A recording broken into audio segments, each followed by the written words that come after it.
దేవుని ఉన్నత నామానికి మహిమ కలుగును గాక. ప్రభు యేసయ్య నామములో మీ అందరికీ కూడా నా ప్రేమ వందనాలు పేరు పేరున తెలియజేస్తా ఉన్నానండి. అందరికి వందనాలు. రెండు చేతులు పైకెత్తి యేసయ్య కూడా ఒక మంచి స్తోత్రం బిగ్గరగా చెబుదాం. హల్లెలూయా హల్లెలూయా. సమస్తమైన మహిమ ఘనత ప్రభావాలు మన యేసయ్య నామానికి చెల్లును గాక.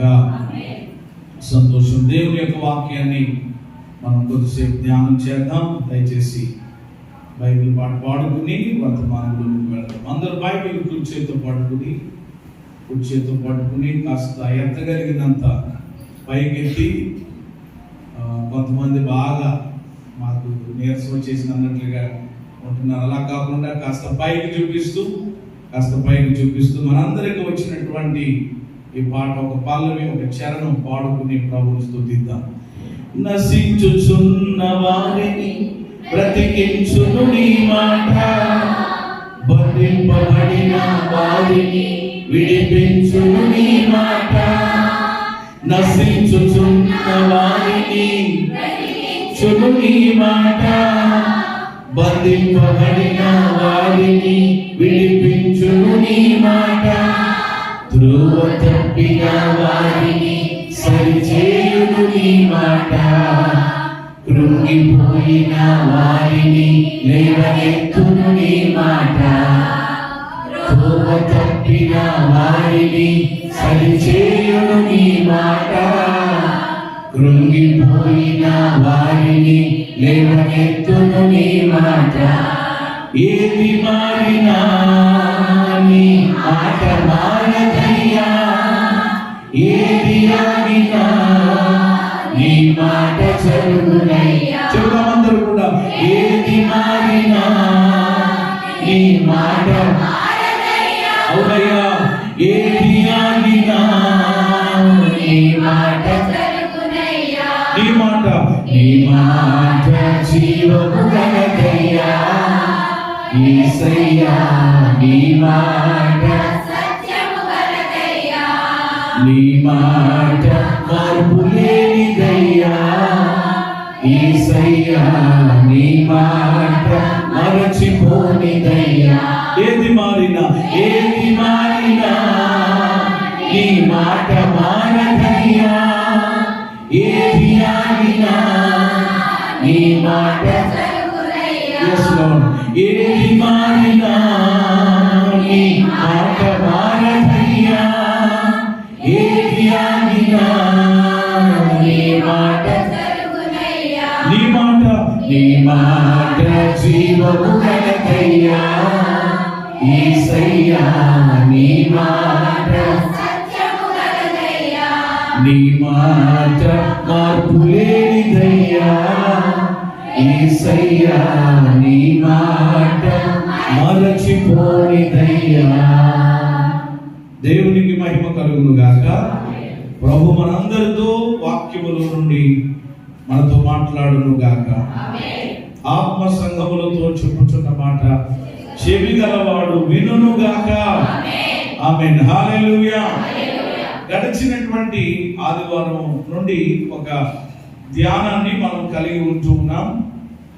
ఎఫెసీ పత్రిక 2:13 ప్రకారంగా మనము ధ్యానం చేస్తూ మునుపు దూరస్తులై ఉన్నటువంటి మనము ఇప్పుడు క్రీస్తు రక్తము ద్వారా మనం ఏమై ఉన్నాం? సమీపస్తులమై ఉన్నాం. అంటే ఒకప్పుడు దేవునికి దూరంగా బ్రతికినటువంటి మనము ఇప్పుడు దేవునికి మరింత చెప్పండి ఏమయ్యాం? సమీపమయ్యాం, దగ్గరయ్యాం. ఈరోజు మనం దగ్గర అవ్వడానికి ఏమిటి కారణం అనంటే అది మన ప్రభు అయినటువంటి యేసయ్య మన కొరకు కార్చినటువంటి రక్తం, లేక యేసయ్య జరిగించినటువంటి శిలువ బలియాగం అని మనము జ్ఞాపకం చేసుకుంటూ, అయితే ఈ రోజు కూడా మరి ప్రభు మనలను సమీపస్తులుగా చేసినప్పుడు, ఆయన మనలను దగ్గరగా ఎవరిని చేసినప్పుడు, ఆయన మనము దగ్గరగా ఆయనకు ఉండాలని, ఆయనకు సమీపంగా ఉండాలని ఆయన కోరుకుంటుంటే, ఇంకా ఈరోజు చాలా మంది పేతురు వలె ఎలాగో ఆయన వెంబడిస్తున్నారట. పేతురు ఎలా వెంబడించాడు యేసయ్యని? దూరముగా నుండి వెంబడించాడని చదివాం. అలా ఈరోజు కూడా చాలా మంది రక్షించబడ్డామనేటువంటి పేరు కలిగి మేము కూడా ప్రభువుని నమ్ముకున్నామండి, విశ్వాసులమండి, క్రైస్తవులమండి అని చెప్పి పిలువబడుతూ కూడా ఈరోజు ఇంకా ఏమండి దూరంగా ఆయన వెంబడిస్తూ దూరంగా ఏదో వారానికి ఒకసారి ఏదో మొక్కుబడిగా ముఖం చూపించుకునేటట్లుగా ఏమండి ఇలాంటి భక్తే చేస్తా ఉన్నారు. కానీ ఏమండి రోజు వాళ్ళ పరిస్థితిని బట్టి కానీ, క్రియలను బట్టి కానీ, నడవడికను బట్టి కానీ ఏమంటే చూస్తుంటే దేవునికి దగ్గరగా ఉన్నట్లు, ఏమంటే దేవునికి సమీపంగా ఉన్నట్లు ఏమాత్రం కూడా ఏమవట్లేదు, కనిపించట్లేదు. ఎప్పుడు కనిపిస్తుంది అమ్మ దేవునికైనా ఎవరు మనుషులైనా ఏమంటే ఎప్పుడు మరి గ్రహించగలుగుతారు, గుర్తించగలుగుతారు దేవునికి దగ్గరగా ఉన్నట్లు అని అంటే చెప్పండి. దేని బట్టది? ఆయనతో మనం కలిగి ఉన్న అంతే కదా. ఏమంటే ఇదివరకు కంటే ఈ మధ్య అండి ఈ వ్యక్తిలో చాలా మార్పు వచ్చిందండి. ఈ అబ్బాయిలో చాలా మార్పు కలిగిందండి. ఈ అమ్మాయిలో చాలా మార్పు కలిగిందండి. ఇదివరకు ఎక్కడెక్కడో ఉండేవాడండి, ఇదివరకు ఎక్కడెక్కడో ఉండేదండి. కానీ ఇప్పుడు అలాంటి పరిస్థితి లేదు. ఏమంటే ఎక్కువగా దేవునికి సమీపంగా ఉన్నట్లుగానే ఈ వ్యక్తి కనబడతా ఉన్నాడు, దేవునికి దగ్గరగా ఉన్నట్లే ఈమె కనబడతా ఉందని చెప్పి మనుషులు ఏమంటే గ్రహించగలుగుతారు, గుర్తించగలుగుతారు. ఈ మనుషుల కంటే మహోన్నతుడైన దేవుడు పరము నుండి ఏమంటే ఆయనకు సమీపంగా, ఆయనకు దగ్గరగా ఉన్న వాళ్ళని ఆయన మరింత అద్భుతంగా ఆయన గుర్తిస్తారు. దేవునికి స్తోత్రం కలిగిందిగా. అయితే ఈరోజు మనం ఎలా ఉన్నాం? దేవునికి దగ్గరగా ఏమన్నా మనం ఉన్నామా, లేక ఈరోజు లోకానికి ఏమన్నా మనము దగ్గరగా ఉన్నామా? ఆల్రెడీ ఆ మాట కూడా నేను చెప్పాను. ఏమంటే దేవునికి దగ్గరగా ఉన్న వ్యక్తి చెప్పండి, లోకానికి ఎప్పుడు దూరంగా. లోకానికి దగ్గరగా ఉన్న వ్యక్తి కాబట్టి ఈరోజు ఏమంటే తేలిపోతుంది అనమాట. ఈరోజు అర్థమైపోతుంది అనమాట. మనము దేవునికి సమీపంగా మనము దేవునికి దగ్గరగా ఉన్నాము అని అంటే ఏమంటే మన యొక్క క్రియల పరిస్థితులు, ఒకవేళ దేవునికి కాదు లోకానికే మనము దగ్గరైపోయాం అని అంటే దేని బట్టో మనం అర్థం చేసుకుంటున్నాం. అయితే అసలు దేవుని పిల్లలుగా మనము వేటికి దూరంగా ఉండాలి, దూరంగా ఉండవలసినటువంటివి ఏమిటి? దేవుని వాక్య లేఖనాలలో నుండి మనము ధ్యానం చేస్తూ గడిచినటువంటి ఆదివారం ఎన్ని విషయాలు మనం నేర్చుకున్నాం? 4 మాటలు నేను జ్ఞాపకం చేశాను వాక్యములో నుండి. దేవుని పిల్లలుగా ఈ రోజు మనము వేటికి దూరంగా ఉండాలి, వాటికి నీవు దూరంగా ఉంటున్నావు అని అంటే కనుక నీవు దేవునికి దగ్గరగా ఉన్నట్లే. దేవునికి స్తోత్రం కలిగింది. ఒకవేళ వీటికి మనం దగ్గర అయ్యాము అని అంటే దేవునికి ఏమైనట్టు? అయినట్టే అన్నంటే ఇంకా అందులో ఏమాత్రం కూడా సందేహం లేదు, తేడా లేదు, తెలిసిపోతుంది అన్నమాట. కాబట్టి ఎవరికి వాళ్ళు ఒక రకంగా చెప్పాలంటే ఒక త్రాసులాగా అనమాట. ఒక తూనికగా వేసుకుంటే తేలిపోతుంది ఈరోజు మన భక్తి మన యొక్క పరిస్థితి ఏ విధంగా ఉందో. మనం వేటికి దేవుని పిల్లలుగా దూరంగా ఉండాలి అని అంటే కనుక మొదటిగా దేవునికి చెప్పండి, అబద్ధానికి దూరంగా ఉండాలి. రెండవది కలహానికి మనము దూరంగా ఉండాలి. మూడవది కపటపు నడత. ఆ కపటపు నడతకి దేవుని పిల్లలు ఎప్పుడు ఎలా ఉండాలి? ఆ కపటం అనేటువంటిది మన బ్రతుకులు, మన జీవితాలు మనం కలిగి ఉండకూడదని ధ్యానం చేశాం. నాలుగవది వీటికి కీడుకు కూడా దూరంగా ఉండాలి. అంటే కీడు తలపెట్టే విషయంలోనైనా, కీడు చేసేవారికైనా, లేక కీడు మనం చేసే విషయంలోనైనా కీడు అనేది ఏదైతే ఉందో దానికి ఎప్పుడు మనం ఎలా ఉండాలి? ప్రతి విధమైన కీడు మరలా వివరంగా గడిచినటువంటి ఆదివారం మనం కొన్ని తలంపులు ధ్యానం చేశాం. గడిచిన ఆదివారం ఒకవేళ ఎవరైనా మీరు మిస్ అయ్యి రాకపోతే కనుక యూట్యూబ్ లో ఆ వాక్యం మన ప్రియులు అప్లోడ్ చేశారు కనుక నేరుగా వాక్యాన్ని కూడా మీరు ఆ విధంగా కూడా మీరు వినవచ్చు. కాబట్టి ఇలాగా మరలా అంటే ప్రతి ఆదివారం ఎలా పెడతారండి, వాక్యం వస్తుందండి, అది అప్లోడ్ చేస్తారండి, యూట్యూబ్ లో వస్తుంది కదా, ఇంకా యూట్యూబ్ లో చూసుకుందాం, ఇంకేం అవసరం లేదు మనకి అనే దుర్మార్గులు కూడా ఉండరనుకుంటున్నాను నేను. దేవునికి స్తోత్రం కలిగినగా యూట్యూబ్ భక్తిగా ఎవరో ఆ మధ్య ఎందుకు రావట్లేదు అని అడిగితే కనుక లైవ్ వస్తుంది కదండి అన్నారు. ఏమవుతుందండి కదా, లైవ్ వస్తుంది కదా అన్నారు. అంటే ప్రియమైన దేవుని బిడ్డలారా, అంటే ఇప్పుడు లైవ్ ఏమంటే ఆ లైవ్ లో ఆరాధన, లైవ్ లో వాక్యం వినడం అనేది ఎప్పటి నుంచి అలవాటు అయింది మనకి? హలో, కరోనా నుంచి. ఇప్పుడు ఏమన్నా కరోనా ఉందా? రమ్మంటారా? లేకపోతే రామ్ చేయమంటారా? కాబట్టి దేవుని కృపను బట్టి కరోనాని దేవుడు ఏం చేశాడు? కాబట్టి దాన్ని తొలగించాడు, అణిచివేశాడు. అయితే ఈరోజు ఇంకా చాలా మంది లైవ్ భక్తులు ఎక్కువైపోయారు. అంటే లైవ్ వస్తుంది కదండి, యూట్యూబ్ ఆన్ చేసి లైవ్ అని కొడితే మొత్తం పొలమని చెప్పి హైదరాబాద్ లో ఎన్ని ఏమంటే అద్భుతమైనటువంటి మందిరాలు ఉన్నాయో, మెయిన్ లైన్ చర్చెస్ లో నుండి అందరూ కూడా లైవ్ వచ్చేది, లైవ్ ఇవ్వట్లేదు. అప్పుడప్పుడు ఏమంటే చిన్న చిన్న వాక్యాలు, ఏమంటే ప్రసంగాలు వీడియో కింద తీసి అప్లోడ్ చేస్తున్నాం. అంటే ఎవరైనా దేవుని వాక్యాన్ని ఏమంటే విని వాళ్ళు కూడా దేవుని వాక్యం ద్వారా చెప్పండి ఏమవుతారు? బలపరచబడతారని. దేవునికి స్తోత్రం కలిగింది. అంటే లైవ్ ఆరాధికులు కూడా కొంతమంది ఉంటున్నారు, అందుకని వాళ్ళకి నేను ఈ మాటలు చెప్తూ ఉన్నాను. అంటే లైవ్ లోనే అక్కడ చెప్పలు కొడితే ఇక్కడ చెప్పలు కొట్టేస్తారు, అక్కడ హల్లెలూయా అంటే ఇక్కడ హల్లెలూయా అంటారు, అక్కడ పాట పాడితే ఇక్కడ పాట పాడతారు, అక్కడ వాక్యం చెప్తే ఇక్కడ వింటారు. మరి ఈ సమయంలో మనం అందరం లేచి కానుకలు వేసుకుందాం. ఎక్కడెత్తారు? పాస్టర్ గారు ప్రియమైన దేవుని బిడ్డలను చేసి ఎక్కడ ప్రార్థన చేస్తారు? ప్రభు వాళ్ళు ఎలా తీసుకుంటారు అంటే ఏళ్ళో మొక్కేసి చేస్తారేమో, అంటే ఏళ్ళో పెట్టేట్టుకుంటారేమో అన్న. అంటే ఇప్పుడు ఎంత ఏమండి సరైనటువంటి ఇది అవగాహనలో ఉన్నారు అక్కడక్కడ. అంతేనే నేను ప్రియమైన దేవుని బిడ్డలకు చెప్తూ ఉన్నాను. ఏమంటే అలా చెప్పానని చెప్పి ఏమంటే వాళ్ళకి నచ్చక వాళ్ళు మందిరాన్ని ప్రియమైన దేవుని బిడ్డలు మానేసేవారుగా ఉన్నారు. అందుకంటే ఏం చేయలేము, ఒకటే రెండు సార్లు ఎవరికైనా చెప్తాం, ఆ తర్వాత దేవుని చిత్తానికి దేవుని చేతులకి అప్పగించేస్తాం. దేవునికి స్తోత్రం కలిగినగా ప్రభువే వారిని దర్శించును గాక, వారు మనోనేత్రాలు వెలిగించును గాక. లేకపోతే మందిరం ఎందుకండి? లేకపోతే కొన్ని లక్షల రూపాయలు ఖర్చు పెట్టి మరలా ప్రక్కన ఎందుకండి? ఏమంటే ఈరోజు ఈ మందిరాలు, ఈ దేవాలయాలు, లేక ఈ యొక్క సౌండ్ సిస్టమ్, ఈ పరిస్థితులు ఎందుకు? వాక్యమే చెప్తుంది, ఏమంటే ఇద్దరు లేక ముగ్గురు నా నామములో ఎక్కడ కూడి ఉండి ఆరాధన చేస్తారో అక్కడ నేను లైవ్ లో ఉంటానని చెప్పారా ప్రభు? ఏమంటే యూట్యూబ్ లో ఉంటానన్నారా? టీవీలో వస్తానన్నారా? ఏమంటే ఎక్కడ ఉంటానన్నారా? ఆయన మాట్లాడరే. ఏమంటే ఇద్దరు లేక ముగ్గురు నా నామములో ఎక్కడ కూడుకుని నన్ను ఆరాధిస్తే అక్కడ.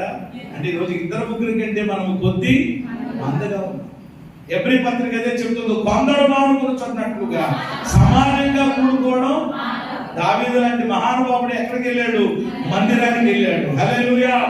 యెహోవా మందిరమునకు వెళ్ళుదుమని జనులు నాతో చెప్పినప్పుడు నేను ఎగిరి గంతు వేసి తిని లేక సంతోషించి తిని. దావీదు లాంటి మహారాజే, హిజ్కియా లాంటి మహారాజే ఏమంటే దైవ సన్నిధికి వెళ్ళి ప్రభువుని ఆరాధన చేసుకుంటే ఈరోజు నేను లైవ్ అవుతుందండి, అది అవుతుంది, ఇది అవుతుందండి అంటే అవి బోటగొప్ప మాటలు.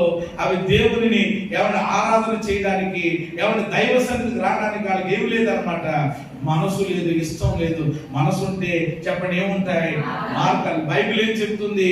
ఆయన మందిరమునందు నివసించు వారు ఎవరిదా? వీళ్ళు ఇంటి దగ్గర కూర్చున్న వాళ్ళు లైవ్ చూస్తాం. అలాగంటే అదే చేద్దాం మనం.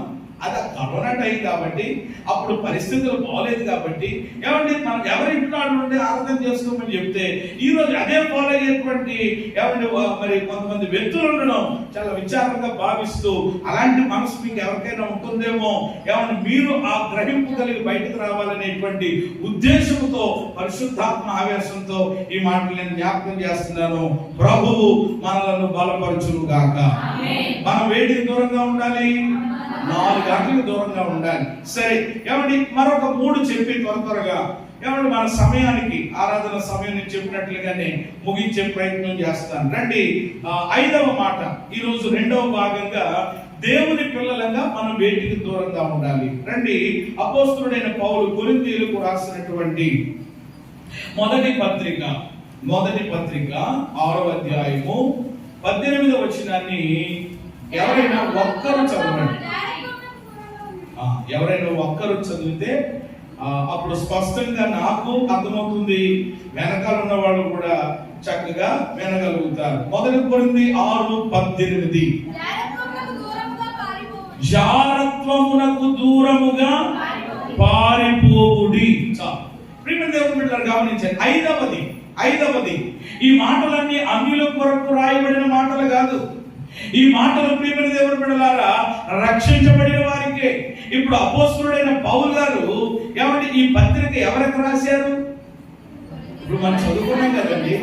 అపోస్తలుడైనటువంటి పౌలు గారు ఈ పత్రిక ఎవరికి రాశారు? కొరింథీలో ఉన్న సంఘానికి. చెప్పండి, కొరింథీలో ఉన్న సంఘం, పరిశుద్ధులైన వారికి, రక్షించబడిన వారికి, పిలవబడిన వారికి, ఏర్పాటు చేయబడిన వారికి రాసిన పత్రిక.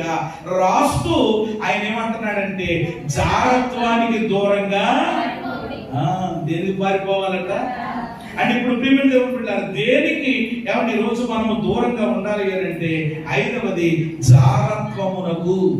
దేనికి దూరంగా ఉండాలి? జారత్వమునకు. ఇంతకీ జారత్వం అంటే ఏమిటి? కొన్ని ఉన్నాయి కదా, వ్యభిచారం అని, అలాగే జారత్వం అని, ఇలాగ కొన్ని విషయాలు మనము లేఖనాల్లో చూస్తాం. అందులో జారత్వం ఒకటి. జారత్వం అంటే ఏమిటి? ఏమంటే మీరు ఎప్పుడైనా గమనించారు? జారత్వం అని అంటే ప్రియమైన దేవుని బిడ్డలారా ఎవరి వివాహమునకు ముందు ఎవరిని చేసేటువంటి తప్పును, వివాహానికి ముందు చేసేటువంటి పాపాన్ని ఏమంటారన్నమాట? జారత్వం. ఈరోజు ప్రియమైన దేవుని బిడ్డలారా ఇది యవనస్తులలో ఎవరిని జరుగుతున్నటువంటి ఒక రకమైనటువంటి పరిస్థితి. ఈరోజు రక్షించబడినటువంటి ఏమంటే దేవుని యొక్క సన్నిధికి, మందిరానికి వస్తున్నటువంటి బిడ్డలలో కూడా ఇలాంటి పొరపాట్లు జరుగుతూ ఉన్నాయి. ఇది కూడా ఈ కొరింథీలో ఉన్న సంఘానికి ఈ పత్రిక మరి పౌలు గారు రాస్తున్నప్పుడు ఎవరి జారులు అనేటువంటి వ్యక్తులు ప్రేమ దేవుని బిడ్డల సంఘంలో కనబడుతున్నారు. అందుకని చూడండి, మీరు 5వ అధ్యాయము మొదటి రోజుల్లో ఏమన్నారు? 5:1 కొరింథీ పత్రిక, మీలో జారత్వం ఉన్నదని వదంతి కలదు. మీలో ఒకడు ఎవరినట? తన తండ్రి భార్యను ఉంచుకున్నాడట. అట్టి జారత్వము ఎక్కడ కూడా లేదు, అన్యజనులలో కూడా. ఎంత సిగ్గు, ఎంత అవమానం! ఎవరు? మీలో జారత్వం ఉన్నది అనే వదంతి కలదు. ఎవరు? ఒక వదంతి వచ్చేసిందంట. ఏంటి ఆ వదంతి అంటే జారత్వం. ఎక్కడున్న జారత్వం? సంఘంలో. ఏ సంఘం అది? అందుకనే పౌలయ్య గారు ఒక పత్రిక రాసి వదిలిపెట్టలేదు ఈ సంఘానికి.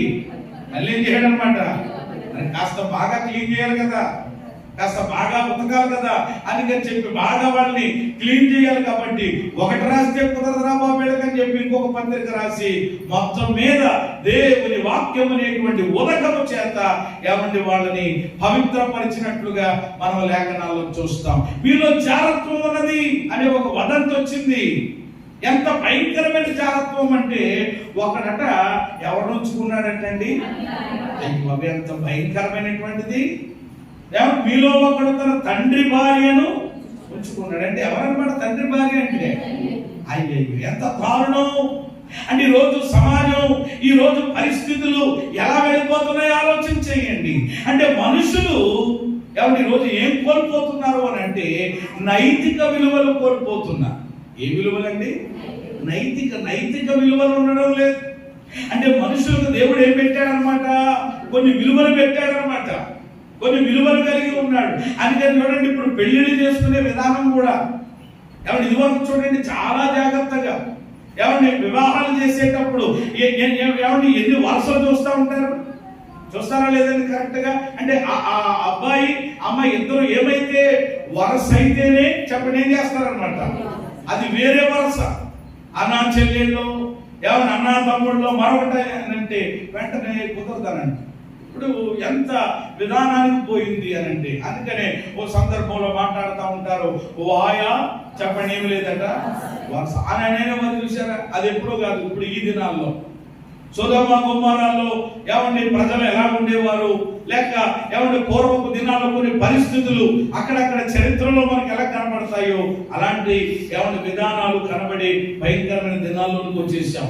తండ్రి భార్య అది ఎంత భయంకరం, ఎంత నీచమైనటువంటి, అది అన్యుల్లో కూడా చెప్పండి ఏమవట్లేదట. అన్యుల్లో దేవునిని ఎరగిన వాళ్ళలో జరగలేనప్పుడు ఈరోజు రక్షించబడినటువంటి దేవుని పిల్లల్లో, రక్షించబడినటువంటి దేవుని బిడ్డల్లో మళ్ళీ మేము ఆ క్రైస్తవులం ఈ క్రైస్తవులం అని చెప్పుకునేటువంటి విధానాల్లో ఈరోజు ఇలాంటి పరిస్థితులు జరగడం అది ఎంత అవమానకరమైన పరిస్థితి. అందుకని ఇక్కడ జారత్వానికి ఎలా ఉండాలి అని అంట, దూరంగా ఉండాలి.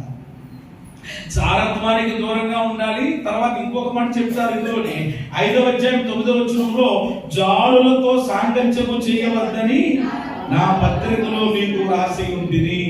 ఎవరితో సాంగత్యం? జారులతో, జారత్వం చేసే వాళ్ళతో. చెప్పండి, ఏం చేయకూడదట? సాంగత్యం, సహవాసము చేయకూడదు. జారత్వానికి, జారత్వం జరిగించే వాళ్ళకి ఎలా ఉండాలి? దూరంగా. హల్లెలూయా. పారిపోవాలండి దేవుడు. ఇప్పుడు ఉదాహరణకి యోసేపు ఉన్నాడు, జారత్వానికి అప్పటికి పోతీఫర్ ఇంట్లోకి వెళ్ళేటప్పటికి, వింటున్నారు కదా, పోతీఫర్ ఇంట్లోకి వెళ్ళేటప్పటికి యోసేపుకు పెళ్ళయిందా అంటారేమా? యవనస్తుడు కదా, మంచి సుందరమైనడు, మంచి హైట్ వెయిట్ పర్సనాలిటీ మామూలుగా కాదు. అబ్బాయి గారిని చూడగానే పోతీఫర్ గారి యొక్క భార్యకి వెంటనే ఇదైపోయిందన్న. భలేగా ఉన్నాడు కుర్రడు, జాగ్రత్తగా వీడిని నా కుప్పట్లో పెట్టుకుంటే బాగుంటుందని చెప్పి రకరకాలైనటువంటి ప్రయత్నాలు చాలా చేసింది. కానీ ప్రియమైన దేవుని బిడ్డలారా, యోసేపు దేవుని ఏర్పాటు కలిగిన వాడు కనుక, యోసేపు దైవ భయము కలిగిన వాడు కనుక జారత్వానికి చెప్పండి ఏమయ్యాడు? పారిపోయాడు కనుక ప్రధానమంత్రి అయ్యాడు. చేతులు ఎత్తి స్తోత్రం. లేకపోతే ఏమయ్యేవాడు మరి? అందుకని పారిపోయే వాళ్ళు ఎప్పుడు చెప్పండి ఏమవుతారు అన్నమాట, మంచి స్థితిలోనికి వెళ్తారు. ఒక ఉన్నత స్థితి. ఈ దేనికి పారిపోవడం? పాపానికి, ఆ పరిస్థితులకి కాదు. పరిస్థితులకి నేను చెప్పడం లేదు. కొంతమంది పరిస్థితులకు భయపడిపోతా ఉంటారు. ఏదైనా చిన్న కష్టం వస్తే అక్కడికి వెళ్ళిపోతే, ఇక్కడికి వెళ్ళిపోతే బాగుంటుంది, లేకపోతే ఊరే వదిలిపెట్టి వెళ్ళిపోతే బాగుంటుందని. పరిస్థితులకి కాదు, పాపానికి నువ్వు పారిపోతే దేవుడు ఒక ఉన్నతమైన స్థితిలో మనల్ని నిలబెట్టి ఆయన నామానికి మన ద్వారా మహిమ తెచ్చుకుంటారు. హల్లెలూయా. జారత్వానికి ఎలా ఉండాలంట? యవనస్తులారా వినండి దయచేసి. యవన బిడ్డలు ఉన్నారు, మీకు ఒక దేవుడు ఒక మంచి భవిష్యత్తును ఇస్తాడు త్వరలో. అలాగే మీకు ఒక మంచి అందమైనటువంటి భార్యను, అందమైనటువంటి భర్తను దేవుడు ఇస్తాడు. అప్పటిదాకా ఏం చేయాలన్నమాట? మాట్లాడామా? దైవ సన్నిధిలో ఏం చేయాలి? ప్రార్థించాలి. ఏదైనా శోధనలు, టెంప్టేషన్స్ వచ్చినప్పుడు వాటికి ఏమవ్వాలి? పారిపోవాలి, దూరంగా ఉండాలి, దూరంగా ఉండాలి. ఇస్సాకు వలె పొలంలో ఏం చేయాలి? క్రికెట్ ఆడాలా? మన వాళ్ళు అదే కదా పొలంలో చేసేది. ఇస్సాకు పొలంలో ఏం చేయడంట? మన సేలు కోసేస్తే మన వాళ్ళు ఆడుతున్నారు. అప్పుడు సేలు పంట మీద ఉండగా మనోడు వెళ్ళి ఏం చేసేవాడు అనమాట? ధ్యానం చేసేవాడు. అందుకని రెబెక్కమ్మ ఈయన వెళ్ళకుండా ఆవిడే ఎత్తుకుంటూ వచ్చింది. దేవునికి స్తోత్రం కలిగింది. కొంతమంది చూడండి ఎన్ని సంబంధాలు వెళ్తూ ఉంటారు వీళ్ళు. అందుకని చూడండి ఎన్ని వెళ్తూ ఉంటారో. ఎన్ని సంబంధాలకు తిరిగినా చెప్పండి, వీడు కూడా ఏదో చెప్తూ ఉంటారు అన్నమాట. అమ్మాయి నాకు నచ్చదు, చెవులు ఎలా ఉన్నాయి, ముక్కు ఎలా ఉంది, ఈడేదో పెద్ద ఎలా ఉన్నట్టు అనమాట. ఇక మామూలుగా కాదు, సుందరాంగుడిలాగా అనమాట అండి. ఇంకా ప్రపంచంలో ఎవరు లేరన్నట్లుగా ఫీల్ అయిపోయి ఆ పిల్లకి చెప్పండి ఏం చేస్తా ఉంటాడు? ఏదో వంకెడతా ఉంటాడు. వాళ్ళకి ఏదో వంకెడతా ఉంటాడు. ఇలాగ కొంతమంది ఉంటారు అనమాట. కాబట్టి మనము ధ్యానంలో ఉంటే, మనము దేవుని చిత్తానికి అప్పగించుకుంటే, జారత్వం అనే పాపం ఎదురైనప్పుడు దానికి పారిపోతే దేవుడు మన జీవితాల్లో శ్రేష్టమైనటువంటి రీతిలో దేవుడు మనలను ఆయన ఆశీర్వదిస్తాడు. మన పిల్లలను దేవుడు దీవిస్తాడు. కాబట్టి ఈరోజు జారత్వం యవన బిడ్డల్లో జరిగిపోతా ఉంది. వివాహానికి ముందే వాళ్ళ యొక్క శీలాన్ని పోగొట్టుకుంటూ ఉన్నారు. ప్రియమైన దేవుని బిడ్డలు అపవిత్రులు అయిపోతా ఉన్నారు. ఈరోజు చూస్తా ఉన్నాం. అమ్మాయిలు కానీ అబ్బాయిలు కానీ ఈరోజు ఎక్కడ చూసినా లోకంలో ఇవే వార్తలు వినబడతా ఉన్నాయి.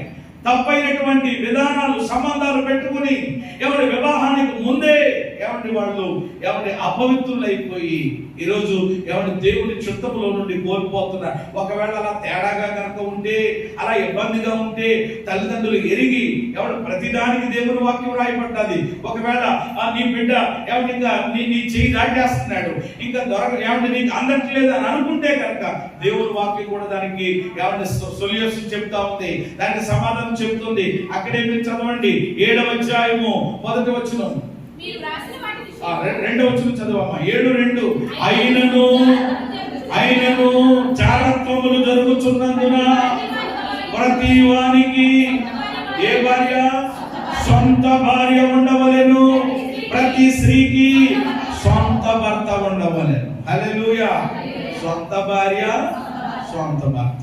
ఏం జరగకుండా అంటే ఏం చేయాలన్నమాట? వీడికి కంగారు ఎక్కువైపోతుంది అనుకో, ఈ పిల్లకి కంగారు ఎక్కువైపోతుంది అనుకో, ఇంకేం చేసేయాలి? ఇంకా ఎవరినో ఒకరిని చూసి శుభ్రంగా ఏం చేయాలి? ముడెట్టేయాలి గొడవను. దేవునికి స్తోత్రం కలిగింది. ఎవరు చెప్పారు ఈ మాట? నేను చెప్పానా? పౌలు గారు చెప్తున్నారు సంఘానికి. జాగ్రత్తలు జరుగుతున్నాయి, ఇలాంటి నీచమైన పనులు చేస్తున్నారు, దేవుని నామాన్ని కదా అవమానం. అలాంటి జరగకుండా ఉండేందుకు సొంత భార్య, సొంత భర్త. వాళ్ళ బాధ లేదు, పడతారు. కట్టేయండి శుభ్రంగా, పెట్టేయండి మొత్తం. మొత్తం మీద అందరికీ పిలిచేయండి, పాస్టర్ గారు చెప్పేయండి, శుభ్రంగా ఏం చేసేయండి? పెళ్లి చేసేయండి అని దేవుని వాక్యం చెప్తుంది. ఎందుకంటే అవి జరగకుండా చెప్పండి ఏమక్కడికి ఆగల. కొంతమంది వెళ్ళి చేయరు అన్నమాట. ఎంత వయసు వచ్చేసినా మనం చూస్తూ ఉంటాం అన్నమాట. అలాగా అందుకని అంటూ ఉంటారు చెప్పండి, ముదిరిపోయిన బెండకాయ అంటారు చూసారండి.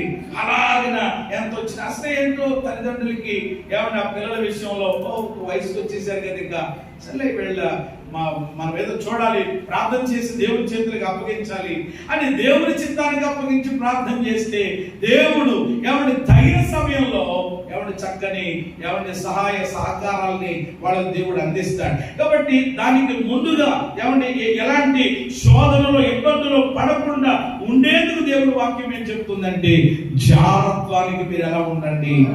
దూరంగా. ఎవరు దూరంగా అయితే ఉంటారు, అది వివాహానికి ముందైనా జాగ్రత్త అనేటువంటిది వివాహానికి ముందు చేసేటువంటి తప్పిదం, వివాహం అయిన తర్వాత కూడా కొందరు చేసేటువంటి తప్పిదములు పరిస్థితులు ఉన్నాయి కనుక జాగ్రత్వం అనేది జరగకూడదు. దేవుని పిల్లలు జాగ్రత్వానికి దూరముగా ఉండాలి. మొదటి దశలోకి రాసిన పత్రిక 4:3 ప్రకారం జాగ్రత్తమునకు దూరంగా ఉండడమే దేవుని చిత్తం అనేటువంటి మాట రాయబడ్డది. మీ బైబిల్లో మీరు చదువుకోండి, అవసరమైతే రాసుకోండి. మొదటి దశలోకి రాసిన పత్రిక 4:3 మాట ఉంది. ఉందా మాట? మీరు పరిశుద్ధులగుటయే అనగా మీరు జాగ్రత్తమునకు దూరముగా ఉండుటయే. అది చూసారా? జాగ్రత్తకు దూరంగా ఉండడం ఎవరి చిత్తమంట? అంటే జాగ్రత్తకు దూరంగా ఉండేవాళ్ళు ఏమి నెరవేరుస్తున్నారన్నమాట? దేవుని చిత్తం. దేవుని చిత్తం జరగాలి మనలో. ఈరోజు దేవుని చిత్తం జరుగుతుందా లేక నీ చిత్తాన్ని నెరవేర్చుకుంటున్నావా? అందుకని చూడండి, ఎవరో ఒకరిని చూడడం, ఎవరో ఒకరు అబ్బాయిని చూడడం, వెంటనే వీళ్ళు ఏమంటారనమాట, అలా చేసేవేంటమ్మా, మన ఇంట వంట లేదని అంటుంటే వెంటనే వాళ్ళ దగ్గర నుంచి వచ్చి డైలాగ్ ఉందన్నమాట. ఏంటో డైలాగు? నా ఇష్టం. ఏ ఇష్టం? నా ఇష్టం. వీడి ఇష్టమంట. అయితే ఇప్పుడు ఏం చేయాలన్నమాట? కట్టు బట్టలతో మొత్తం ఏం చేయాలన్నమాట? గెట్అవుట్ అన్నారన్నమాట. నీ ఇష్టం అన్నావు కదా, బతుకేం చేస్తావు? ఈరోజు దేవుని పిల్లలుగా చెప్పండి, నా ఇష్టం అనేది ఎవరస్తుల్లోనైనా, పెద్దల్లోనైనా, ఎవరిలోనైనా, దేవుని పిల్లలు అందరిలో చెప్పండి ఏమవ్వాలి? నా ఇష్టం అనేది ఏమవ్వాలి? చావాలి. దేవుని ఇష్టం అనేది నెరవేరాలి. హల్లెలూయా. ఏమి నెరవేరాలి అంటే ప్రతిదాన్ని నా ఇష్టమండి అని అనకండి. ఎప్పుడు కూడా నా ఇష్టం కాదు, ఏసయ్యే గెత్సేమనే తోటలో నా ఇష్టము కాదు నీ చిత్తమే అని అప్పగించుకున్నాడు. కాబట్టి ఈరోజు అన్ని నామముల కంటే పైన. కాబట్టి నెంబర్ 5 దేనికి దూరంగా ఉండాలి? 6వది కూడా నేను చెప్తాను రండి. దేవుడి వాక్యంలో ఇదే కొరింథీయులకు రాసినటువంటి పత్రికలో మరొక మాట ఉంటుందండి. 8వ అధ్యాయం చూడండి. కొరింథీయులకు రాసినటువంటి పత్రిక 8వ అధ్యాయము అందులో మొదటి వచనము అని నేను అనుకుంటున్నాను. ఒకసారి ఆ వచనం కూడా మనం చూద్దాం. 1 కొరింథీ పత్రిక క్షమించండి 10:14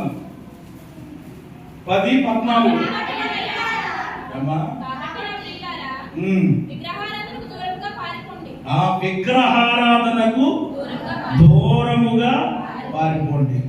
ఈ మాట మీరు గమనించారు. మరలా ఇదే కొరింథీ పత్రికలో అనగా ఇదే కొరింథీలో ఉన్న సంఘానికి ప్రియమైన దేవుని బిడ్డలారా దైవజనులు చెప్తున్నటువంటి మాట, అపోస్తలుడైన పౌలు గారు చెప్తున్నటువంటి మాట. కాబట్టి నా ప్రియులారా విగ్రహారాధనకు దూరముగా, అక్కడ కూడా పారిపోండి అన్నాడు.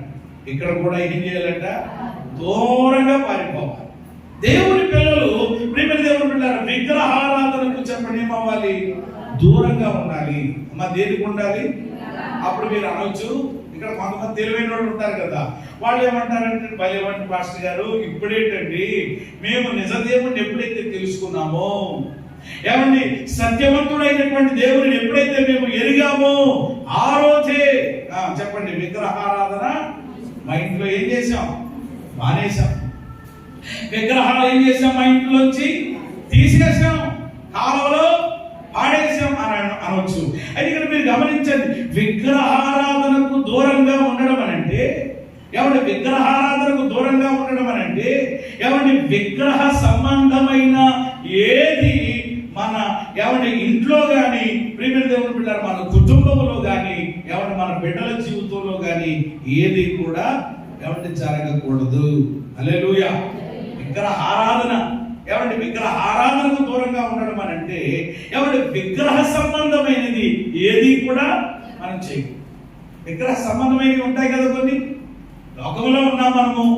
ఏమంటే ఇప్పుడు ఇంకా రక్షించబడవలసిన వాళ్ళు చాలా మంది ఉన్నారు. దేవుడిని ఎరగనటువంటి వాళ్ళు చాలా మంది ఉన్నారు. వాళ్ళు ఎక్కడున్నారు? లోకములో ఉన్నారు. రెండవది ఎక్కడున్నారు? మన బంధువుల్లో ఉన్నారు. లేరా?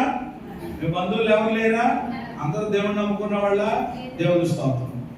అయితే మా బంధువుల్లో మరి కొంతమంది ఉన్నారు. ఏమంటే అలాగా ఏమంటే మన బంధువుల్లో ఉంటారు. అలాగే మనము ఏమంటే పనిచేసేటువంటి స్థలాల్లో ఉంటారు. ఏమంటే అలాగే మన స్నేహితుల్లో కూడా మాట్లాడేమ్మా విగ్రహారాధనకి లేరా? అయితే మీరు రేపటి నుంచి వాళ్ళతో ఫ్రెండ్షిప్ కటింగ్ అని చెప్పట్లేదు. రేపటి నుంచి వాళ్ళతో బంధుత్వం కటింగ్. మా పెళ్ళిళ్ళకి ఏమండి మరి ఏ మాత్రం కూడా మీరు రావట్లేదు, మీ పెళ్ళిళ్ళకి మేమేమి రాము అని చెప్పమని నేను చెప్పట్లేదు. వినండి జాగ్రత్తగా. అంటే బంధువులతోటో స్నేహితులతోటో కొలీగ్స్ తోటో ఏమండి సంబంధం కట్ చేసుకోవడం అనేటువంటిది కాదు. ఏమంటే వాళ్ళని మనం ప్రేమించాలి. ఏమంటే వాళ్ళు ఏదైనా కార్యక్రమాలు చక్కగా జరిగినప్పుడు మనం వెళ్ళాలి. ఏమంటే వాళ్ళని మన ఇళ్లకు పిలవాలి. కానీ ఇక్కడ జరగకూడనిది ఏమిటి అని అంటే విగ్రహ సంబంధమైన ఏ ఆచారాన్ని, విగ్రహ సంబంధమైన దేనిని కూడా చెప్పడం మనం ఏం చేయకూడదు. ఇప్పుడు సొలొమోను ఉన్నాడు, మీకు బాగా చెప్పాలండి. ఆయన ఏమండి అన్య జనులతో ఏం చేశాడట? సహవాసం చేశాడట. చేయడం మంచిదే, ఫెలోషిప్ మంచిదే. ఏమన్నా సహవాసం చేయడానికి వాళ్ళు దేవుడు నమ్ముకున్న వాళ్ళ నమ్ముకోలేని వాళ్ళ, వాళ్ళు గొప్పవాళ్ళ ఏమైనా లేనివాళ్ళ, ఇది కాదు. ఎవరైనా మనం ఫ్రెండ్షిప్ చేయడం సహవాసం చేయడం మంచిదే. కానీ ఎంతవరకు సహవాసం, ఎంతవరకు సంబంధం ఏమన్నా మనం కలిగి ఉండాలి అని అంటే ఏమంటే వాళ్ళతో మాట్లాడడం వరకు, ఏమంటే వాళ్ళ యొక్క ఏమంటే మరి ఏదైనా యోగక్షేమాలు తెలుసుకోవడం, లేక వాళ్ళ యొక్క ఇబ్బంది ఏదైనా తెలుసుకుని వాళ్ళ కొరకు ప్రేర్ చేయడమో లేకపోతే సహాయం చేయడం ఇంతవరకు మంచిదే. కానీ ఏమంటే వాళ్ళు కొన్ని కార్యాలు చేస్తూ ఉంటారు, కొన్ని పనులు చేస్తూ ఉంటారు. వాటిలో మాత్రం మనం ఏం చేయకూడదు, చేయగలకూడదు. ఈయన అన్య జనులతో ఏం చేశాడట? సహవాసం చేశాడట. అక్కడతో ఎవరు సరిపెడితే సరిపోను, కానీ ఎవరి సహవాసం చేయడంతో పాటు ఏం చేశాడట? వాళ్ళ యొక్క క్రియలు కూడా నేర్చుకున్నాడు. ఏమి నేర్చుకున్నాడు? క్రియలు. అంటే వాళ్ళ బొమ్మలకి నైవేద్యం పెడుతున్నారు అనుకో, ఈయన కూడా నైవేద్యం పెట్టాడు.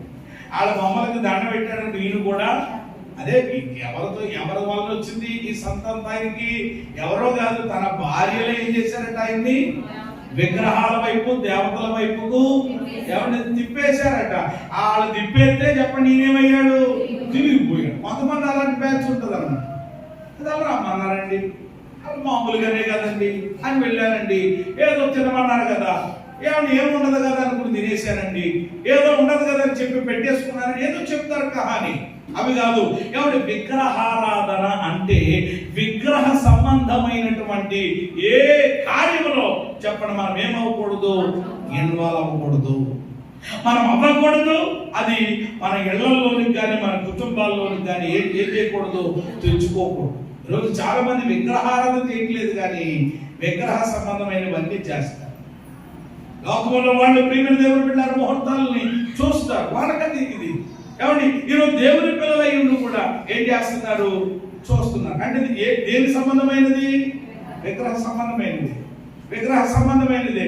మనకి వీటితో పనేమీ లేదు. ఇక సమయాలతోటి, తేదీలతోటి, తిథులతోటి ప్రియమైన దేవుని బిడ్డలారా ఎవరు ఏ విధమైనటువంటి పని లేదు. నువ్వు కూడా అలా ఫాలో అవుతున్నావు, మంచేదో చెడ్డేదో అని ఎవరు ఆలోచన చేస్తున్నావు అంటే ఇదంతా దేని కిందకు వస్తుంది అనమాట, విగ్రహ సంబంధమైనటువంటి దాని కిందకే వస్తుంది.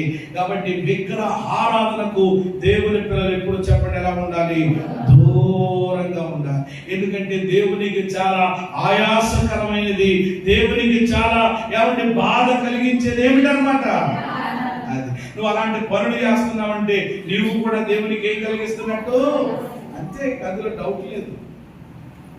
దూరంగా ఉండాలి.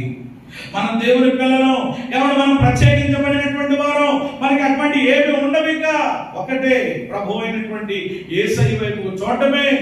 ఏమండి ఏ విషయంలోనైనా మనం ముందుకు వెళ్ళిపోవటమే అనేటువంటిది ఉండాలి తప్ప వేరే విధానాలు, వేరే ఆలోచనలు పెట్టుకోకూడదు. విగ్రహాలు అంటే ఏంటో మనకు తెలుసు. 115:4 మీరు తర్వాత చదువుకోండి. విగ్రహములు అంటే మనుషుల యొక్క చేతి పనులు. విగ్రహాలు అంటే ఏంటి చెప్పండి, మనుషులు చేసినటువంటి చేతి పనులు. అవి మనుషులు చేశారు ప్రేమ దేవుని బిడ్డలారా.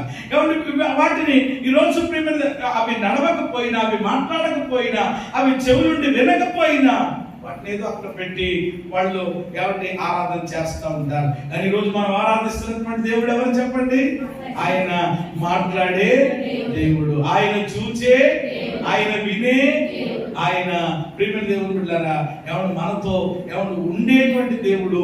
ఒక్క మాటలో చెప్పాలి అని అంటే ఆయన విగ్రహం కాదు, ఆయన ఎవరు చెప్పండి, సజీవుడు. చేతులెత్తి స్తోత్రం. సజీవుడైన దేవుడిని కలిగి ఉండి ఆ నిర్జీవమైన పనులు చేయడానికి ఎలా మనసు వస్తుంది నీకు? సజీవుడు అయినటువంటి దేవుణ్ణి ఆరాధన చేసి ఎవరి మృతతుల్యమైనటువంటి ఎవరి ఆ శమితమైన శాపగ్రస్తమైన ఆ విగ్రహ సంబంధమైనటువంటి పనులు చేయడానికి ఎలాగున ఎవరి రోజు దేవుని పిల్లలు ఎవరి ముందుకు వెళుతున్నారు. కాబట్టి అందుకని దేవుని వాక్యం చెప్తుంది, దైవజనుడు చెప్తున్నాడు, విగ్రహారాధనకు మీరు ఎప్పుడు ఎలా ఉండండి, అవసరమైతే పారిపోండి అక్కడి నుంచి అని. ఈరోజు మనం ఎలా ఉన్నాం పరిశీలన చేసుకుందాం. చివరి మాట, ఆఖరి మాట నేను చెప్పి ఎవరి నా వాక్యాన్ని ముగిస్తాను.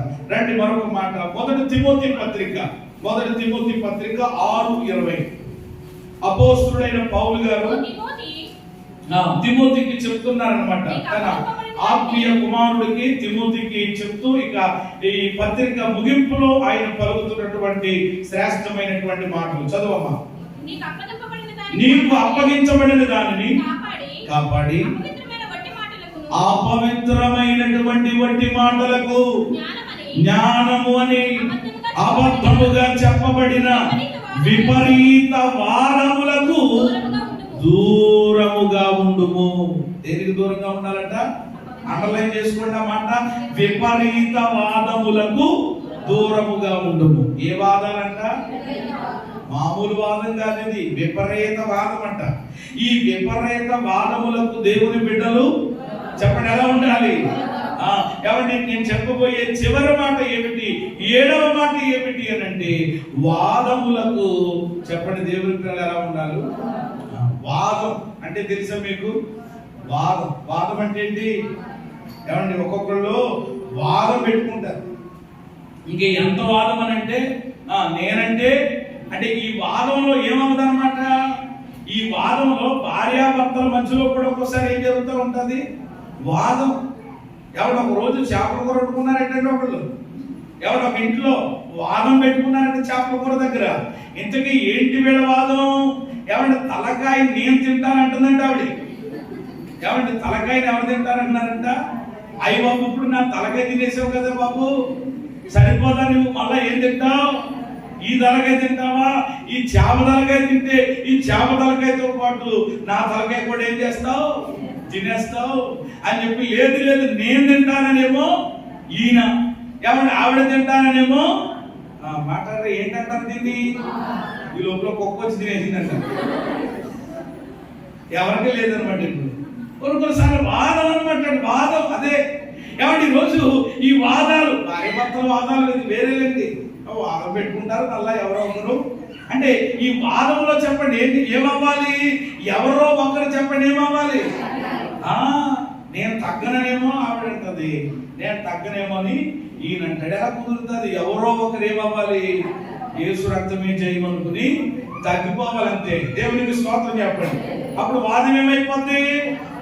ఇప్పుడు ఇద్దరు పాట పాడమని చెప్పి, ఏమండి నేను తగ్గాలి మీరు రండి, ఒక ఇద్దరు రండి అన్నాం అనుకోండి, ఇద్దరు పరిగెట్టుకు వచ్చేసి మైకట్టేసుకుని నేను పడతాను ఇప్పుడు ఏం పోద్ది? ఆ మైక్ పోతుంది. ఇప్పుడు ఎందుకని అప్పుడు ఏం చేయాలన్నమాట? ముందేనమ్మా నువ్వే, ముందే నువ్వు లేచావు కదా, నువ్వు పాడు అని అంటే గొడవ లేదు అక్కడ. కాబట్టి ఈరోజు ఈ వాదాలు అనేటువంటివి కుటుంబాల్లో అక్కడక్కడ సహజం. కానీ ఇప్పుడు ఈ వాదాలు ఎక్కడ వచ్చినాయి? సంఘంలో వచ్చినాయి. అది తంట. సంఘంలోనికి వచ్చేసి ఈ వాదాలు ఏమంటే విపరీతమైనటువంటి వాదాలు పెట్టుకుంటున్నారు. అందుకని అపోస్తలుడైన పౌలు అంటున్నాడు, ఓ తిమోతి నా ఆత్మీయ కొడుక, నీకు అప్పగించబడిన దానిని నువ్వేం చేయాలి? కాపాడి అపవిత్రమైన వట్టి మాటలకు జ్ఞానమని అబద్ధముగా చెప్పబడిన, సరే మాట క్యాచ్ చేశారు మీరు? జ్ఞానమని అబద్ధముగా చెప్పబడిన, అది మళ్ళీ పైగా జ్ఞానం. కొంతమంది మాదే జ్ఞానం, మాదే మేమే, ఎవడు మాకే దేవుడు ఈ యొక్క ఏమండి అనుభవాన్ని ఇచ్చాడు, మాకే ఈ యొక్క దర్శనాన్ని ఇచ్చాడు, ఎవడు మా సంఘానికే ఇచ్చాడు, మేమందరం పరలోకి వెళ్తాం, మీరందరూ కట్టుకట్టుకునే నరకానికి పోతారని వాళ్ళు ఉన్నారు. ఈరోజు ప్రియమైన దేవుని బిడ్డలారా, జ్ఞానమని అబద్ధముగా చెప్పబడిన విపరీత వాదములకు మనం ఎప్పుడు దేవుని పిల్లలు ఏం చేయాలి? వాదాలకు దూరంగా ఉండాలి. వాళ్ళు ఏదో వాదం పెట్టుకున్నాడని మనం పెట్టుకుంటే ఇంకా మన గౌరవేముంది, మన విలువేముంది? ప్రియమైన దేవుని బిడ్డలారా, ఏమంటే వాదాలు పెట్టుకునే వాళ్ళు వాదాలు పెట్టుకుంటూనే ఉంటారు, మాట్లాడేవాళ్ళు మాట్లాడేస్తూనే ఉంటారు. వాటిని మనం పట్టించుకోవడానికి వీలు లేదు. ఎందుకంటే ఒక సత్యము క్రింద, ఒక దేవుని యొక్క వాక్య విధానాలలో మనం నడుస్తుంటున్నప్పుడు ఏమంటే విపరీత వాదములకు దూరంగా ఉండాలి. తీతుకు కూడా రాశారు చూడండి, ఆ మాట కూడా చాలా బాగుంటుంది. వెంటనే ఈ 2వ తిమోతి తిప్పిన వెంటనే తీతుకు ఉంటుంది 3:9 అక్కడ చాలా క్లియర్ గా ఉంది. ఇంకా అవివేక తర్కాలు, వంశావళులు, ధర్మశాస్త్రమును కూర్చిన వివాదములు నిష్ప్రయోజనమును వ్యర్థమునై ఉన్నవి కనుక వాటికి మీరు ఎలా ఉండండి? అవివేక ఏమంటే తర్కాలంట. ఏ తర్కాలండి? వివేక తర్కం కాదు. అంటే వివేకం అంటే జ్ఞానం. జ్ఞానము లేని అవివేక తర్కాలు. ఎవడో ఒకడు వస్తాడు, ఏదో చెప్తా ఉంటాడు, ఏమంటే ఈ బోధే రైట్, ఈ బోధే కరెక్ట్, ఆయన దర్శనం వచ్చింది, దీనికి కళ వచ్చింది, ఇక్కడ పవర్ వచ్చింది, అక్కడికి ఏదో లైట్ వచ్చింది, ఏయో బోర్డు ఉంటే అవివేక తర్కములు. ఏమన్నా తర్వాత ఏంటంట? వంశావళులు. ఒక్కొక్కరికి ఏం కావాలన్నమాట? వంశావళులు. ఇప్పుడు వంశావళితే నీకు అంత పని ఏంటి అసలు? నీకు కావాల్సింది, నీకు తెలియాల్సినటువంటి సత్యం ఏంటి? ఏమంటే ప్రభు అయిన యేసయ్య పరలోకాన్ని విడిచిపెట్టి భూలోకానికి వచ్చి మన కొరకు యజ్ఞ బలి పశువుగా ఆయన మన కొరకు బలైపోయి ఆయన ఏం చెయ్యాలో చేసి, ఏమన్నా ఆయన ఏం చెప్పాలో చెప్పి ఆయన పరలోకానికి వెళ్ళి మీరు చక్కగా ఏమంటే వాక్య ప్రకారంగా జీవించండి, పరిశుద్ధంగా ఉండండి, నా రాకడకు సిద్ధపడండి, నా రాకడను అపేక్షించండి, ఇదిగో త్వరగా వస్తున్నాను. ఎవరైతే చక్కగా సిద్ధపడి తమ యొక్క పరిశుద్ధతను కాపాడుకుంటూ జీవిస్తారో వాళ్ళందరూ నేను వచ్చి ఏం చేస్తాను అంటే, నీకు వంశావళి గొడవ ఎందుకు? ఇప్పుడు ఆ వంశావళిలో ఏముందండి? ఈ వంశావళిలో ఏముందండి? కొంతమంది ఇలాంటివి పెడతా ఉంటారు. ఎవరి వంశావళులు, అవివేక తర్కములు, తర్వాత ధర్మశాస్త్రమును కూర్చిన ఇవన్నీ ఏంటంట? వ్యర్థము, వేస్ట్, టైం వేస్ట్.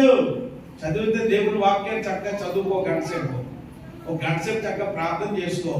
అంతేగాని లేనిపోని ఎందుకండి? ఏమండి ఈ బాధ అందుకే చెప్పి ఎవరైనా సరే మీతోటి కాసేపు కూర్చోండి అన్నాడు ఎవడైనా, ఎవరి తేడా వచ్చిందని అర్థం అనమాట. మీరు ఎప్పుడైనా సరే ఎవరైనా కలుసుకున్నప్పుడు ఎవరైనా ఎవరి దేవుని పిల్లలు, బయట వాళ్ళ గురించి చెప్పట్లేదు, దేవుని బిడ్డల్లోనే ఈరోజు క్రైస్తవ సంఘంలోనే ఇలాంటివి ఏమన్నా కొన్ని వచ్చేసి ప్రియమైన దేవుని బిడ్డలారా అబద్ధ బోధలు వచ్చేసి ఏమన్నా పైకి చెప్పండి ఏమిటంట, ఏ చర్మం ఏం చర్మం ధరించుకుని వస్తారంట. జాగ్రత్త, మీరు గమనించాలి. యేసే ముందే చెప్పారు.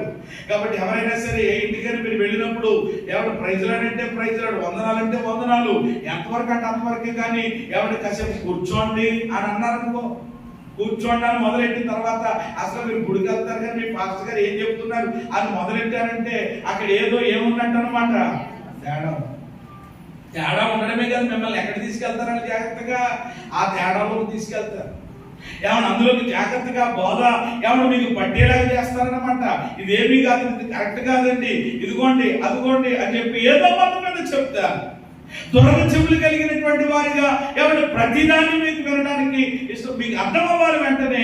ఎవరు మీరు సత్యవాక్యమును గ్రహించినటువంటి వాళ్ళైతే, జ్ఞానం కలిగిన వాళ్ళైతే, ఓహో మొత్తం మీద ఇక్కడ ఏదో దుకాణం పెట్టిలా ఉందిరా బాబు, ఎందుకు వచ్చిందని చెప్పి, అమ్మా నాకు ఒక చిన్న పని ఉంది, అర్జెంట్గా ఒకడు వస్తానన్నారు, నేను దయచేసి మరలా ప్రభు చేతి మీద ఒకసారి వచ్చినప్పుడు నేను మీతో మాట్లాడతానని చెప్పి నెమ్మదిగా అక్కడి నుంచి ఏం చేయాలి, వచ్చేయాలి తప్ప అక్కడ కూర్చుని లేరుకొని వాదం ఎందుకు, నీ పొరపాటు చేసుకోవడం ఎందుకు. కొంతమంది వాళ్ళ పొరపాటు చేసుకుని ఇంట్లో వాళ్ళ బుర్ర ఏం చేస్తారు, పాడు చేస్తారు. మళ్ళీ ఇంట్లో వాళ్ళు వదిలేస్తే పెట్టరు, మళ్ళీ తర్వాత మా బుర్ర ఏం చేస్తారు, మళ్ళీ మా బుర్ర బ్రెయిన్ వాష్ అన్నమాట. మొత్తం ఈ బుర్రలన్నీ పోడవకుండా ఉండడము ఏమంటే ఉండకూడదు అని అంటే చెప్పండి, నీ బుర్ర ఏమవ్వాలన్నమాట, బాగుండాలన్నమాట. దేవునికి స్తోత్రం కలిగింది. కూర్చోమని పెట్టేశారు, ఏదో పాంప్లెట్ ఇచ్చారు, ఏదో చెప్పారు అని అంటే ఇవన్నీ వినేసి ఇంకా అదే రైట్, అదే కరెక్ట్. ఏది కరెక్ట్ ప్రియమైన దేవుని బిడ్డారా? ఏమండి దేవుని వాక్యం చెప్తా ఉంది, పరిశుద్ధ లేఖనాలు చెబుతున్నాయి, ఏది ఏమండి కరెక్ట్ ఏదో. కాబట్టి విపరీతమైనటువంటి వాదాలకి దేవుని పిల్లలు ఎప్పుడు ఎలా ఉండాలి చెప్పండి. ఆ వాదం అనేటువంటిది బయలుదేరింది అని అంటే అక్కడి నుంచి జాగ్రత్తగా మనము పారిపోవాలి. ఈరోజు క్రైస్తవ సంఘములలోనికి ఈ వాదాలు వచ్చేసి ఎవరి ప్రియమైన దేవుని బిడ్డలారా వాదం ఏం చేస్తుంది అని అంటే ఐక్యతను పాడు చేస్తుంది. గమనించండి, ఎప్పుడైనా సరే వాదం దేన్ని పాడు చేస్తుందండి, ఐక్యతను పాడు చేస్తారు. అందుకని అప్పుడు దాకా చాలా ఐక్యతగా, అప్పుడు దాకా చాలా చక్కగా ఎవరు ఉన్న పరిస్థితి, కానీ ఈ వాదంలోనికి దిగామనుకోండి, ఈ డెబిట్ లోనికి దిగామనుకోండి, ఎవరు మొత్తం మీద ఈ దెబ్బలాటకు వెళితే మధ్యలో ఏం పోయిందనమాట. ఆ తర్వాత ఏమంటే హలో అనేది ఉండదు, ఏముండదు. ఏమంటే ఆయన ముఖం ఈయన చూడండి, ఈయన ముఖం ఆయన చూడడం, ప్రైజ్ లేదు, వందనాలు లేదు, ఏమీ లేదు. చూసారా? ఆ వాదమే ఏమంటే పెట్టుకోకుండా ఉంటే, ఆ వాదానికే దూరంగా ఉంటే చక్కగా ఏముంటది అనమాట. ఎవరితో వాళ్ళు చేసుకోనివ్వండి. ప్రకటనలోనే దేవుడు తెలియజేశాడు, అన్యాయస్తుడు ఎలా ఉండనివ్వండి, పరిశుద్ధుడు ఎలా ఉండనివ్వండి, పరిశుద్ధుడు నీతిమంతుడు ఎలా ఉండనివ్వండి, ఏ సంఘంలో ఉన్నవాడిని సంఘంలో ఉండనివ్వండి, నేను త్వరగా వస్తున్నాను. ఎవడికి ఇచ్చేది ఆడికి ఇచ్చేస్తాను అన్నాడు దేవుడు. దేవుడికి స్తోత్రం కలిగింది. మరి నీకెందుకు అంత కంగారు? ఎవడు ఆయన వస్తాను, మొత్తం లెక్కలన్నీ తెస్తాను, ఎవరికి ఇచ్చేదానికి ఇచ్చేస్తాను రా బాబు అంటే ఎవడు ఎందుకు ఈ వాదాలు, ఎందుకు ఈ సమస్యలు? ప్రియమైన దేవుని బిడ్డలారా మనం అందరము చెప్పండి, ఏమంటే ఈరోజు యేసు రక్తము చేత కడగబడినటువంటి వారందరూ ఎలా ఉన్నారు అని అంటే అందరూ ఏమన్నారు తెలుసండి, మాదేవి ఈ సంఘం అండి, మాదేవి ఇంకో సంఘం అని ఈ సంఘాలని చెప్పి పేర్లు పెట్టుకున్నారు. కానీ ఒక మాటలో చెప్పాలి అని అంటే యేసు రక్తము చేత నిజంగా కడగబడి మారు మనసు పొందినటువంటి ప్రతి బిడ్డ కూడా ఏ సంఘంలో ఉన్నాడు అని అంటే సార్వత్రిక సంఘంలో ఉన్నాడు. హల్లెలూయా. సంఘం సార్వత్రిక సంఘం ఒకటేనమాట. 39 పెట్టుకున్నాయి, మనం పెట్టుకున్నాం ఇవన్నీ. కాబట్టి వీటిలో గొడవక్కర్లేదు నీకు అసలు. మీరు ఏ సంఘం అంటే అది అనకండి. మీరు ఒకటే ఏమన్నా మీరు మారు మనసు పొందారా, అది మొదట కావాల్సింది. రెండవది మీరు ఏం పొందారు, రక్షణ పొందారా, మీరు దేవుని భక్తిలో నడుస్తున్నారు, ఇది కావాలి తప్ప ఏమంటే ఇవన్నీ మనకెందుకంటే అసలు వాటితో పనే లేదు ప్రియమైన దేవుని పిల్లలు. కాబట్టి విపరీత వాదములకు దేవుని పిల్లలు ఎప్పుడు ఎలా ఉండాలి, దూరంగా ఉండాలి. వాదము ఐక్య పాడు చేస్తుంది. వాదము ప్రియమైన దేవుని బిడ్డలారా ఎవరి అసమాధానాన్ని తీసుకొస్తుంది. వాదము ఎవరి లేనిపోని యొక్క సమస్యలోనికి మనకు తీసుకెళ్ళిపోతుంది. కాబట్టి వాదములతో మనకు పని లేదు. వాదాలకు కూడా దేవుని పిల్లలు ఎప్పుడు కూడా దూరంగానే ఉంటారు. నాతో ఎవరొకరు వాదం పెట్టుకుందామని ట్రై చేస్తారు కొన్నిసార్లు. చాలా మంది నాకు తగిలారు, కూడా మంది మన ఊళ్ళో తగిలారు, మిగతా ఊళ్ళలో తగిలారు. అయితే నేను దేవుని కృప బ్రదర్ చాలా సంతోషం మీతో ఇలాగ కొద్ది సమయం గడపడం. అయితే మరి నేను ఒక చోటకు వెళ్ళాలి, అర్జెంట్ ఇంటికి వెళ్ళవలసి ఉంది, లేకపోతే పని ఉంది, మళ్ళా దేవుని చెప్పినది ఇంకొకసారి నేను మిమ్మల్ని కలుస్తానని జాగ్రత్తగా అక్కడి నుంచి వచ్చేసినటువంటి పరిస్థితులు. ఏమన్నా అక్కడే ఉంటే కనుక ఖచ్చితంగా దుష్టుడు ఏమన్నా ఏదో రకంగా పని ఏంటంటే ఐక్యతను ఏం చేయాలనుకుంటాడు, పాడు చేయాలనుకుంటాడు. ఐక్యత లేకుండా చేయాలనుకుంటాడు, కుటుంబాల్లోనైనా సంఘాల్లోనైనా ఎక్కడైనా. కాబట్టి దయచేసి ఎవరి కుటుంబాల్లోనైనా సంఘములలోనైనా, అది భార్యాభర్తలైనా అన్నదమ్ములైనా దేవుని పిల్లలైనా చెప్పండి, ఎవరితోటి ఎప్పుడు మనం ఏం పెట్టుకోకూడదు, వాదములు పెట్టుకోకూడదు. వాదము ఎవరి జరుగుతుంది అని అంటే వెంటనే మనం దానికి ఏమైపోవాలన్నమాట, అక్కడి నుంచి దూరం కాకపోతే ప్రమాదం ఉంది, లేనిపోని సమస్యలు వస్తాయి. ఎన్ని మాటలు వచ్చినాయి మొత్తం ఈరోజు ప్రియమైన దేవుని బిడ్డలారా, మనము దేవునికి ఎవరిని దగ్గరగా, ఎవరిని లోకానికి చెప్పండి ఎలాగా దూరంగా ఎవరు ఉండాలి అని అంటే కనుక మనం వేటికి అసలు దూరంగా ఉండాలి. 7 విషయాలు ప్రభు మాట్లాడారు. లైన్ గా మరొకసారి మనం జ్ఞాపకం చేసుకుందాం. ఎవరు మొదటిది దేనికి, అబద్ధానికి దూరంగా ఉండాలి. 2 కలహానికి మనం దూరంగా ఉండాలి. 3వది కపటపు నడతకు దూరముగా ఉండాలి. ఎవరి కీడుకు దూరంగా ఉండాలి. 5వది జారత్వానికి, 6వది విగ్రహారాధనకు, 7వది విపరీత వాదములకు దూరముగా ఉండాల్సిన విషయాల్లో మనం ఎప్పుడు దూరముగా ఉండాలి. దూరంగానే ఉండాలి. దూరంగా ఉంటే మీరు అనొచ్చు, ఏంటండి దూరంగా లేకపోతే, దగ్గరగా ఉంటే ఏంటండి, కొన్ని కాసేపు కూర్చుంటే ఏమైపోయిందండి అని అనొచ్చు. ఏమండి దగ్గరగానే ఉంటాను, అట్లకి ఏమండి దూరంగా ఉండను, అక్కడే ఉంటాను అని అంటే ఏంటది? ఉదాహరణగా అది పిచ్చుకోక అని తెలిసింది. పిచ్చుకోక మామూలుగా కాదు, కరిస్తే మామూలుగా కాదు, ఏమన్నా తొందరగా లాగేస్తాదని తెలిసి కూడా ఏమైపోయింది, ఇప్పుడు ఏమైపోయింది అని చెప్పి పప్పి అని చెప్పి దాని మీదకి వెళ్ళి ఇలా చేతిలో వేసామని ఏం చేస్తుంది అనమాట. అది పిచ్చుకోక ఎవరో ఒకరు చెప్పి కూడా, అది మామూలుగా చెప్పినప్పటికీ 40 మందిని కలిసినా బాబు అని చెప్పి అనుభవం కూడా చెప్పినా కూడా నువ్వు నేను అక్కడే ఉంటాను, దాని దగ్గరగానే ఉంటానంటే మరి కలవకపోతే ఏం చేస్తా?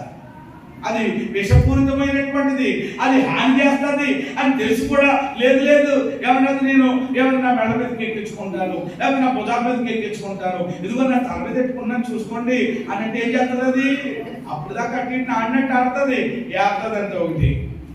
కాబట్టి రోజు ప్రియమైన దేవుని బిడ్డలారా, దేనికి దూరంగా ఉండాలో దానికి ఎలా ఉండాలి.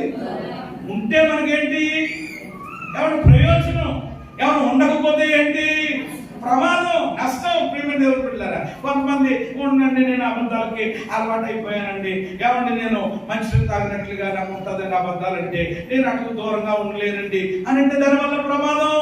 కలహానికి నేను దూరంగా ఉండలేనండి, నాకు చాలా ఇష్టం అండి, మంచి ఎగ్జైట్ గా ఉంటుందనండి, అక్కడ ఉంటే ఎవడో మనం ఆదివారం చెప్పినట్లుగా ఎవరిని నేను కూడా ఓటేస్తాడనమాట, అప్పుడు ఇబ్బంది అవుతారు. కాబట్టి దూరముగా ఉండమని చెప్పినప్పుడు దేవుడు ఏం చేయాలి? ఉండాలి. ప్రయోజనం ఏంటో చెప్తారు వినండి. చివరిలో దూరముగా ఉండడం ద్వారా మనకు కలిగే ఎవరి ప్రయోజనం కూడా బైబిల్ చెప్తుంది. ఎవరిని దేవుడు ప్రతిదాన్ని కూడా మనకు బయలుపరచకుండా చెప్పకుండా ఆయన ఉండరు. చూడండి మంచి మాట, అపోస్తలుల కార్యముల గ్రంథం 15వ అధ్యాయం 29వ వచనం చదివి పెట్టండి చివరిగా. ఎవరి వీటికి మనం దూరముగా ఉండటం ద్వారా కలిగే ప్రయోజనం. అపోస్తలుల కార్యములు 15:29 విగ్రహములకు అర్పించు వాటిని, రక్తమును, గొంతు పిసికి చంపిన వానిని, జారత్వమును విసర్జింపవలెను. ఈ ఆవశ్యకమైన వాటి కంటే ఎక్కువైన ఏ భారమును మీ మీద మోపకూడదని పరిశుద్ధాత్మకును మాకును తోచెను. వీటికి దూరముగా ఉండుట జాగ్రత్త పడినా అది మీకు మేలు మీకు క్షేమము కలుగును గాక. ఆమె చెప్పండి అందరూ. ఏం కలుగును గాక? వీటికి జాగ్రత్త పడ్డారా? జాగ్రత్త పడితే ఏంటంట? మొదటిది మేలు, రెండవది క్షేమం. ఎందుకంటే ఏం చెప్పంటారు మీకు? ఏమంటే జాగ్రత్త పడి, అవును విగ్రహ సంబంధమైనది, గొంతు పిసికింది, బలర్పించింది, జాగ్రత్వం, దొంగతనం, ఇంకా బోల్డని సంత ఉంది. ఏమంటే వీటి ఆల్రెడీ 7 విషయాలు నేను చెప్పాను. వీటికి మీరు దూరంగా ఉండడానికి జాగ్రత్త పడ్డారా? మీకే ఏంటన్నమాట? మేలు. మీకు మరలా రెండవది ఏంటి?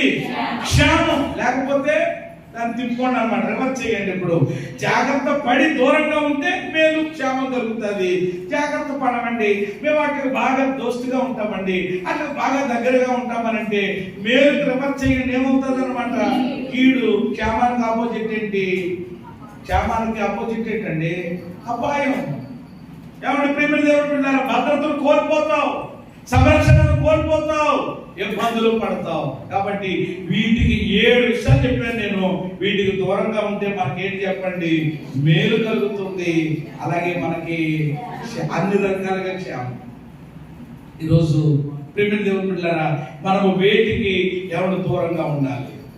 ఎవరి నిజంగా ఈ 7 విషయాలకి మనం దూరంగా ఉండగలిగితే, ఏమండి ఈ 7ంటికి దూరంగా ఉన్న ప్రతి వ్యక్తి చెప్పండి ఇప్పుడు దేవునికి ఎలా ఉంటాడు అనమాట? దగ్గరగా ఉంటాడు. దేవునికి దగ్గరగా ఉంటాడు, దేవునికి సమీపముగా ఉంటాడు. ఈరోజు మనం ఎలా ఉన్నాం అసలు? మనం దేవునికి దగ్గరగా మనం ఉంటున్నామా, లేక లోకానికి ఏమంటే దగ్గరగా ఉంటున్నామా? ఏమంటే పరిశుద్ధాత్మ దేవుడు గడిచిన ఆదివారం, ఈ ఆదివారం కూడా మనతో స్పష్టంగా మాట్లాడారు. వేటికి దూరంగా ఉండాలో మన ముందు పెట్టారు లేఖనాల్లో నుండి. మరి తెలిసిన తర్వాత కూడా విషయం ప్రేమ దేవుని బిడ్డలారా అర్థమైన తర్వాత కూడా ఏమంటే మనం దూరంగా లేకపోతే ఏమంటే నష్టాన్ని కొని తెచ్చుకుంటాం, ప్రమాదాన్ని కొని తెచ్చుకుంటాం. కాబట్టి మనం వాటికి దూరంగా ఉంటే మేలు కలుగుతుంది, క్షేమము కలుగుతుంది. ఎప్పుడు మనం దేవునికి ఎలా ఉంటాం చెప్పండి?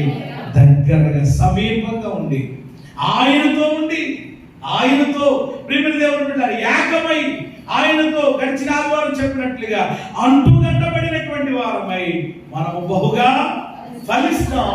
మనం ఫలించడం ద్వారా పరలోకపు తండ్రి కూడా ఏమవుతారు? మహిమ పరచబడతారు, ఆనందిస్తారు. కాబట్టి దూరముగా ఉండే విషయాలలో దూరముగా ఉందాం, దేవునికి దగ్గరగా, సమీపంగా.